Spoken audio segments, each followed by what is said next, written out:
Hello dear 11th class students, how are you? Hope all of you are fine. Chapter 3 trigonometric functions में आज हम आगे अपना काम शुरू करते हैं। एक्सरसाइज 3.3 तक हमने कंप्लीट कर लिया है। आज हम बात करेंगे एक्सरसाइज 3.4 के कॉन्सेप्ट्स के बारे में।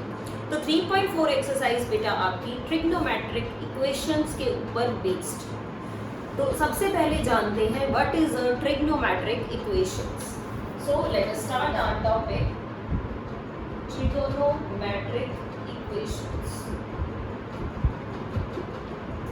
Trigonometric equations हम किसे कहते हैं? किसको कहेंगे बेटा? An equation involving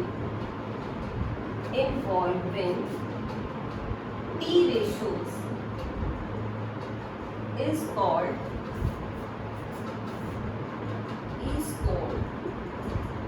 trigonometric equation. क्या नाम रखेंगे उसका? Trigonometric equation. फॉर एग्जांपल मैंने एक इक्वेशन लिख ली है। क्या इक्वेशन लिखी मैंने?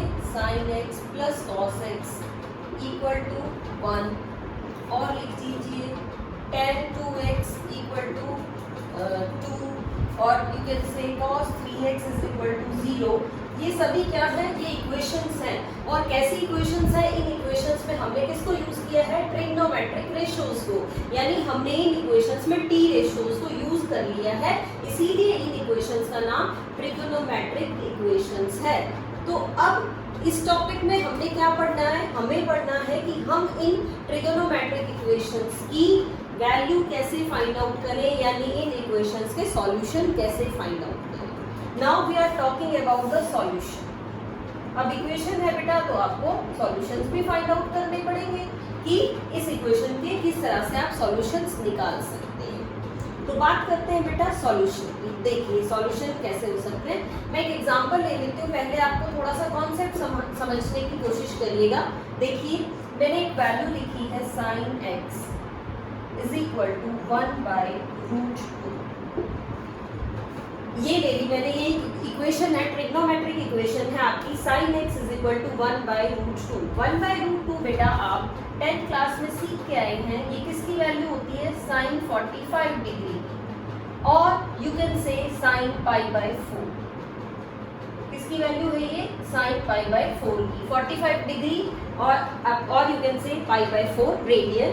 तो हम क्या लिख रहे हैं? मैंने लिखा कि sin x is equal to sin π/4 और यहाँ से इक्वेट करके, जैसा आपने 10th में भी पढ़ा है, आप इक्वेट करके क्या वैल्यू निकाल सकते हैं x की? x की जो वैल्यू है वो π/4 आ जाएगी। यानी इस इक्वेशन का जो सॉल्यूशन है वो क्या कहा आपने कि इक्वेशन का सॉल्यूशन है x इज इक्वल टू π/4। ये x इज इक्वल टू π/4 इसको सेटिस्फाई कर रहा है। अब और चीज देखिए बेटा ध्यान से, हमें ये पता है कि sin π-x sin x ही होता है। यानी sin π-x पे भी वही सेम वैल्यू आती है जो sin x पे आती है। इसका मतलब क्या हुआ? इसका मतलब ये हुआ बेटा कि मैं क्या कह सकती हूँ कि sin π- अगर मैं इस x की जगह π/4 रख देती हूँ तो भी ये क्या वैल्यू दे रहा है? sin π/4। समझने की कोशिश करिएगा इसको ध्यान से। मैंने क्या लिखा है? sin π-x। आपको पता है sin π-x sin x होता है। कैसे? पाई पे टी रेशियो चेंज नहीं होती, हम sin ही लिखेंगे और 180 minus something, pi minus something, it is in second quadrant and in the second quadrant the sine function is positive. तो क्या बन गई ये वैल्यू आपकी? यानी sin π-x आपका होगा sin x। अब यहाँ पे हमने x की एक वैल्यू निकाली है। क्या है x की वैल्यू? π/4।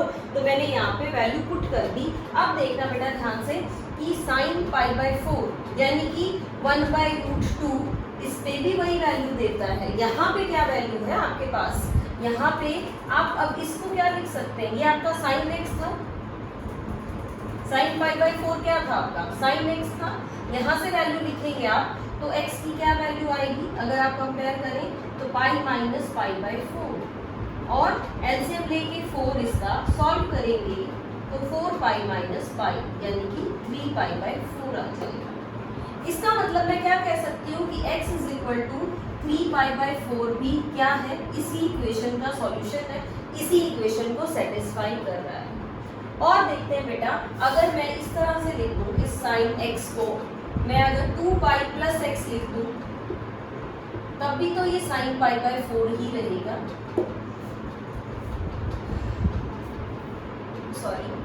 sin 2π + x को अगर हम sin x लिख दें तब भी कोई फर्क पड़ेगा क्या? sin 2π का यानी पाई का कोई भी इवन मल्टीपल हो तो हम क्या कहते हैं, 2π के बाद एंगल अपने आप को रिपीट करता है, इस वैल्यू का कोई फर्क ही नहीं पड़ता।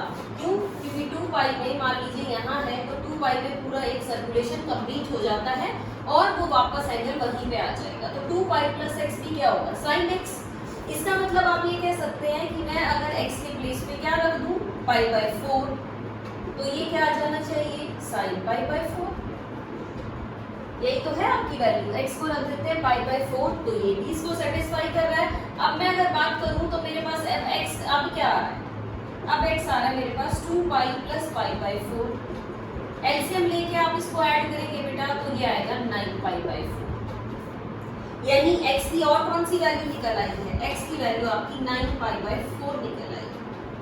तो ध्यान से देखना बेटा, अभी तक हमने जो 10th क्लास में पढ़ा था वो तो ये पढ़ा था कि इस तरह से ये इक्वेशन दे रखी हो तो आप x की वैल्यू निकाल देते थे π/4, लेकिन ये जो वैल्यू है ये तो सिर्फ फर्स्ट क्वाड्रेंट की वैल्यू आई है।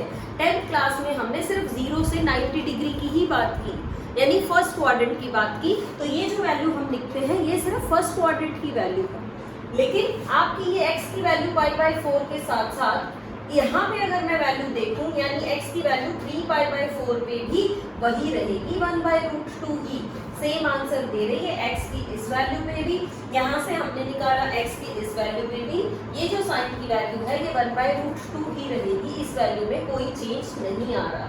इसका मतलब क्या हुआ बेटा, इसका मतलब ये हुआ कि कोई भी ट्रिग्नोमेट्रिक इक्वेशन आपके पास है तो उसके एक से ज्यादा सॉल्यूशन होंगे। कैसे सॉल्यूशन होंगे, एक से ज्यादा सॉल्यूशंस होंगे।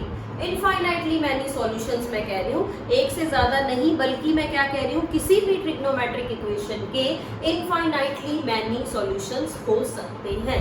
किस तरह से हो सकते हैं, मान लीजिए एक मैंने x की वैल्यू π/4 एंगल पे ले ली, ये एंगल आपका π/4 है, तो एक बार π/4 यहाँ आया, फिर इसको पूरे को रिपीट करिए, फिर यहाँ आया, फिर एक सर्कुलेशन और ले ले, फिर आ जाएगा, फिर सर्कुलेशन लेंगे, फिर से आ जाएगा। इस तरह से ये वैल्यू अपने आप को बहुत बार रिपीट करती रहती है एंगल्स के मल्टीप्लाई होने के बाद। It means you have infinitely many solutions. तो इनफाइनाइटली मैनी सॉल्यूशंस है बेटा, तो फिर आप इन सॉल्यूशंस को कैसे फाइंड आउट करें, क्या इनका नेम रखें और किस तरह से इनके बारे में बताया जाएगा। तो अब आगे कंटिन्यू करते हैं हम इसी टॉपिक को। आगे आपको क्या कह रहा है कि किस टाइप के सॉल्यूशंस हो सकते हैं, वो पढ़ते हैं हम। ट्रिग्नोमेट्रिक इक्वेशन हमें पता चल गया, सॉल्यूशंस हमें पता चल गए। सॉल्यूशंस क्या है, जो किसी इक्वेशन को सेटिस्फाई कर दें वो उस इक्वेशन के सॉल्यूशन रहेंगे। अब हम बात कर रहे हैं सॉल्यूशन के बाद कि वो सॉल्यूशन किस टाइप के। दो टाइप के सॉल्यूशन हैं आपके पास, एक तो मैं कह रही हूँ कि जनरल सॉल्यूशन है, क्या है, जनरल सॉल्यूशन, और एक मैंने कहा है मेरा प्रिंसिपल सॉल्यूशन। एक सॉल्यूशन मेरा प्रिंसिपल सॉल्यूशन है और एक सॉल्यूशन मेरा जनरल सॉल्यूशन रहेगा। तो इन दोनों में क्या डिफरेंस है बेटा, ये देखते हैं। प्रिंसिपल सॉल्यूशन में सॉल्यूशन किस टाइप का होगा और जनरल सॉल्यूशन में क्या सॉल्यूशन होगा। तो प्रिंसिपल सॉल्यूशन में जो सॉल्यूशन होगा वो क्या होगा, the solution in the interval, interval ले लिया हमने 0 से 2π, is called principal solution. Principal solution यानी एक ऐसा सॉल्यूशन, एक ऐसी वैल्यू जो किसके बीच में आए, 0 और 2π के बीच में आए, यानी वो 0 भी हो सकता है और 2π भी हो सकता है। ऐसे सॉल्यूशन को प्रिंसिपल सॉल्यूशन कहेंगे। यानी कि वो सॉल्यूशन आपका एक ही सर्कुलेशन कंप्लीट करेगा, यहाँ से लेके यहाँ तक। यानी प्रिंसिपल सॉल्यूशन की अगर मैं बात करूंगी तो प्रिंसिपल सॉल्यूशन मेरा या तो फर्स्ट क्वाड्रेंट में होगा या सेकंड में या थर्ड में या फोर्थ में, इन चारों क्वाड्रेंट से बड़ी वैल्यू नहीं आएगी। यानी आपकी जो वैल्यू है, आपका जो आंसर है, आपका जो सॉल्यूशन आएगा वो कभी भी 2 पाई से ज्यादा नहीं आएगा। उसको बोलेंगे प्रिंसिपल सॉल्यूशन। यानी प्रिंसिपल सॉल्यूशन में हम सिर्फ एक ही सर्कुलेशन की, एक ही कंप्लीट एंगल की बात करते हैं, जनरल सॉल्यूशन की बात करते हैं। The solution involving all the angles is called general solution। अब जनरल सॉल्यूशन बहुत सारे हो सकते हैं आपके। जनरल सॉल्यूशन आपके इनफाइनाइटली मैनी सॉल्यूशंस होंगे, उसमें आप बहुत सारी की इक्वेशंस के सॉल्यूशंस लिख सकते हैं। तो जनरल सॉल्यूशन और प्रिंसिपल सॉल्यूशन में मेन डिफरेंस क्या है? किसी भी इक्वेशन के अगर आप प्रिंसिपल सॉल्यूशंस निकालेंगे तो वो 2 आएंगे, 2 सॉल्यूशन निकलेंगे, और जनरल सॉल्यूशन में इनफाइनाइटली मैनी सॉल्यूशंस निकलेंगे, हम उसमें उसको जनरलाइज कर देंगे। तो अब बेटा एक बार देखते हैं प्रिंसिपल सॉल्यूशन किस टाइप के होंगे। प्रिंसिपल सॉल्यूशन की हम बात करते हैं और इसी के ऊपर बेस्ड क्वेश्चंस भी करते हैं कि आपको अगर प्रिंसिपल सॉल्यूशन निकालना हो तो आप किस तरह से फाइंड आउट कर पाएंगे किसी सिंपल सी वैल्यू के लिए। सबसे पहले कुछ रिजल्ट्स पढ़ने होंगे बेटा। इसके लिए हमारे पास जो हम कहेंगे कि सिंपल जनरल रिजल्ट्स हैं, जनरल आपके फॉर्मूलाज हैं which you have to learn directly. First की बात करूंगी मैं, क्या है? If sine theta is equal to 0, अगर साइन थीटा क्या बन जाए? 0 बन जाए, यानी साइन थीटा 0 है तो आप क्या लिखेंगे? जो आपका थीटा एंगल होगा वो होगा n पाई। क्या होगा? n पाई, यानी पाई का कोई भी मल्टीपल। और n कैसा रहेगा यहाँ पे n जो है वो आपका for every n belongs to i। i means integers, कोई भी इंटीजर नंबर हो सकता है, either it is positive, either it is negative और 0। तो साइन थीटा अगर 0 है तो आप थीटा क्या कहेंगे? n पाई। सेकेंड रिजल्ट पढ़ते हैं, अगर कॉस थीटा आपका 0 आ जाए तो हम कह रहे हैं कि थीटा होगा 2n + 1 पाई बाई 2। क्या लिखा है मैंने? 2n + 1 पाई बाई 2, यानी कि odd multiple of pi by 2। अगर कॉस थीटा 0 हो जाए तो थीटा की डायरेक्टली आपको यही वैल्यू लिखनी है। नेक्स्ट की बात करेंगे थर्ड की, अगर tan थीटा 0 हो जाएगा किसी इक्वेशन में, अगर टेंजेंट थीटा की वैल्यू 0 है तो जो भी एंगल यहाँ होगा यानी कि थीटा, उसको आप n पाई लिख सकते हैं। क्या लिख सकते हैं? उसको भी आप n पाई लिख सकते हैं, इसी तरह से जैसे अब लिखा। और भी रिजल्ट है बेटा, क्या है? अगर ये जो साइन थीटा है आपका, साइन थीटा, मैंने इसको साइन x लिख दिया है। मैंने क्या कहा? अगर मेरे पास साइन x साइन y के इक्वल आ जाता है, कोई आपके पास ऐसी इक्वेशन आ गई कि दोनों साइड हमने क्या करा, दोनों साइड ही मेरे पास सेम ट्रिग्नोमेट्रिक रेशियो आ गई। तो हमने 10th क्लास में तो क्या पढ़ा है? हम 10th में तो ये कहते थे कि x = y, ये जो आपका x एंगल है ये इस y एंगल के इक्वल हो जाएगा कंपेयर करने से। लेकिन यहाँ ऐसा नहीं है, सिर्फ एक ही सॉल्यूशन नहीं है, ये तो एक सॉल्यूशन हुआ ना, और हमें क्या निकालने हैं? General solution. तो जनरल सॉल्यूशन कैसे होंगे? इनफाइनाइटली मैनी सॉल्यूशंस हो सकते हैं। तो आप इसको किस तरह से लिखेंगे? आप इसको x = y ना लिख के आप इसको लिखेंगे x = n pi plus -1 raised to the power n into y। ध्यान से देखिए बेटा, क्या फॉर्मूला है? If sin x = sin y, then x = n pi plus -1 raised to the power n into y। इसको आपको लर्न करना, ये है जनरल रिजल्ट। इससे आप इनफाइनाइटली मैनी सॉल्यूशंस निकाल सकते हैं। n की वैल्यू रखते जाइए, आपके सॉल्यूशंस आते रहेंगे। जब तक n की वैल्यू रखते जाएंगे तब तक आपको सॉल्यूशन मिलते रहेंगे। तो the next one is, fifth one is, if cos x = cos y, अगर जो आपकी वैल्यू है किसकी? cos x की वैल्यू cos y के इक्वल हो जाएगी तो हम क्या कहेंगे? तो x आपका क्या आ जाएगा? 2n पाई, मैं कह रही हूँ 2n pi plus minus y। अगर cos x cos y के इक्वल हो गया तो x की वैल्यू आ गई है 2n pi plus minus y।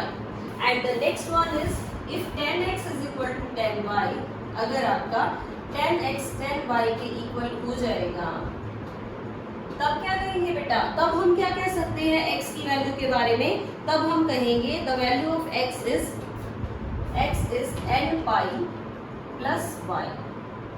हम कहेंगे x is equal to n pi plus y। तो इसको अब हम अच्छे से एक बार दोबारा से पढ़ते हैं, सभी एंगल्स को, सभी रिजल्ट्स को। क्या है? अगर साइन थीटा 0 है तो आप क्या कहेंगे? Theta is equal to n pi. अगर cos थीटा की वैल्यू 0 आ जाती है, यानी cos का कोई भी एंगल किसके इक्वल है? 0 के इक्वल है, तो वो हमेशा 2n प्लस 1 पाई बाई 2 होगा। tan थीटा अगर 0 आ गया तो थीटा को क्या कहेंगे आप? थीटा क्या होगा? n pi. And if sin theta is equal to sin y, then x is equal to क्या बन गया? n pi. n पाई तो आपका एज इट इज है, प्लस फिर क्या किया? -1 raise to the power n into y। If cos x is equal to cos y, तब क्या किया? 2n pi plus minus y। और अगर tan x आ जाए tan y के इक्वल, तो आप x के बारे में क्या कहेंगे? तो आपका x हो जाएगा n पाई प्लस y। क्या बनेगा? n pi plus y। बहुत ही इंपॉर्टेंट रिजल्ट्स है बेटा, और इन सभी इंपॉर्टेंट रिजल्ट्स को हमें याद रखना है, तभी हम इन्हीं के ऊपर बेस्ड क्वेश्चंस कर पाएंगे, अगर आपको ये रिजल्ट याद हो, क्योंकि हम इन रिजल्ट्स को ऑलमोस्ट सभी क्वेश्चंस में यूज करने वाले हैं। चलिए एक दो क्वेश्चंस करते हैं बेटे इस टाइप का, तभी क्लियर हो पाएगा कि क्या ये वैल्यू आप फाइंड आउट कर पाएंगे या ये वैल्यू आप फाइंड आउट नहीं कर पा रहे हैं। किस तरह से हमारे पास वैल्यू है, मान लीजिए मैंने एक क्वेश्चन ले लिया है, ये कहता है tan theta is equal to 1/√3 और आपको इसका प्रिंसिपल सॉल्यूशन निकालना है। क्या निकालना है? इसका प्रिंसिपल सॉल्यूशन।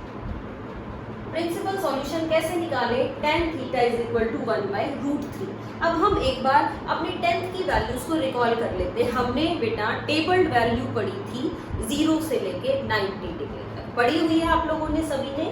तो इस 1/√3 की वैल्यू tan 30 डिग्री होती है। 30 डिग्री को मैं लिख सकती हूँ π/6। यानी मैं क्या कह रही हूँ कि जो ये tan थीटा है वो है tan π/6। आई थिंक सभी एग्री करेंगे इस बात से कि tan थीटा आपका π/6, और यहाँ से आप कहेंगे कि थीटा की वैल्यू π/6 आ गई है जी, बिल्कुल आ गई है, लेकिन ये इसकी एक वैल्यू आई। और मैंने आपको अभी बताया था कि प्रिंसिपल सॉल्यूशन में दो वैल्यूज आएंगी। कौन सी आएंगी? दो वैल्यूज आएंगी। तो दूसरी वैल्यू आप कैसे निकालें? दूसरी वैल्यू आप निकालेंगे इसके क्वाड्रेंट्स की हेल्प से। किसकी हेल्प लेंगे? इसके क्वाड्रेंट की हेल्प लेंगे, देखते हैं, उससे आपको जल्दी समझ आएगा। किस तरह से बेटा? देखो, फर्स्ट क्वाड्रेंट में सभी वैल्यूज पॉजिटिव होती हैं, सेकेंड क्वाड्रेंट में साइन और कॉसेक पॉजिटिव होते हैं, थर्ड में tan और cot पॉजिटिव है, फोर्थ में cos और sec पॉजिटिव है। ये हमें सभी को पता है। अब अपने क्वेश्चन को देखिए ध्यान से। जो आपका क्वेश्चन है, जो आपकी इक्वेशन है, वो tan थीटा कैसी वैल्यू दे रहा है? पॉजिटिव वैल्यू दे रहा है। इसका मतलब एक तो टेंजेंट की वैल्यू फर्स्ट क्वाड्रेंट में है और एक टेंजेंट की वैल्यू पॉजिटिव कौन से क्वाड्रेंट में है? थर्ड क्वाड्रेंट में। कौन से क्वाड्रेंट में वैल्यू है दूसरी? जो मुझे एक और सॉल्यूशन निकालना है वो कहाँ से आएगा? वो थर्ड क्वाड्रेंट से आएगा। थर्ड क्वाड्रेंट से कैसे वैल्यू आए बेटा?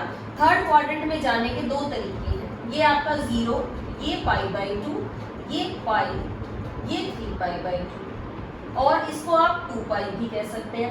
अब थर्ड क्वाड्रेंट में कैसे जाऊं मैं? एक तो मैं जाऊं थर्ड क्वाड्रेंट में पाई प्लस समथिंग कर लूं, और एक ये तरीका है थर्ड क्वाड्रेंट में जाने का कि मैं 3π माइनस समथिंग कर लूं, यानी इसमें से माइनस करें तब भी थर्ड क्वाड्रेंट आएगा, और पाई में कुछ ऐड कर दें तब भी आपका थर्ड क्वाड्रेंट आएगा। अब आपको ये देखना है पाई में ऐड करें या इसको सब्ट्रैक्ट करें।